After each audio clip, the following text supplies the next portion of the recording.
Where did you gain the confidence that you have in the business world and putting yourself out there in places like TikTok?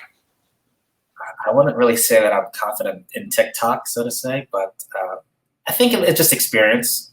I actually had this conversation yesterday at lunch with a tenured and seasoned financial advisors, and I told them, I said, 15 years ago when I was a new financial advisor, I was like, okay, I got to go get clients. And then 10 years ago, I started my own company, which is called Wealth Avenue today. And I was still concerned about the idea of growing the business. I still had to go out there and, to some extent, an idea of salesmanship or sales acumen to woo people over to trust you and to gain their trust. I mean, to some extent, there's some sort of sales ability that you have to figure out in that process. And I will tell you, I wasn't really confident then. And I think a lot of it too is just you hit these big breaks and these little milestones in your business, and even failures to some extent help you in that regard. And the failure of that cafe and the success of the escape room, I think that just really gave me, just when I was able to speak and share stories and experiences, I hope that as I'm sharing this, you get to hear the passion, the excitement with what I'm saying here. I think that helped me become more confident in saying, especially now, I've moved 2,000 miles away. I picked up my first client that lives here in Arizona. I still have my business back in Virginia, but it might have been like 3 years ago where I said, you know what, if I have to start from the beginning and I have to move somewhere and I have to just go out there and figure it out, I'm okay doing it. So, experience. You may know him as Dwayne "The Rock" Johnson.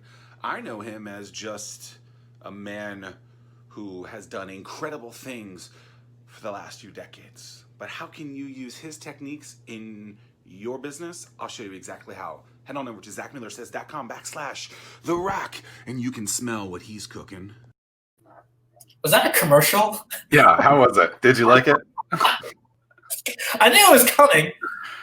I could just tell. I'm looking at your face, and I could tell you were waiting for me to stop and say, okay, I'm done. I think I prematurely brought you off too, so I apologize for that. But that was my thought there. But yeah, well, I thought you were like, and I was like, the best commercials are ones that get you to stay tuned in. And so, we're still in the office here. You still see the Rock poster there. Still have a similar. I mean, I basically shot that thing this morning, which is not true. I shot it 2 weeks ago.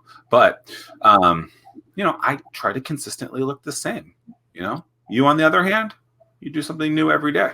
I missed the memo on black shirts today. That's fine. You should know that we always wear.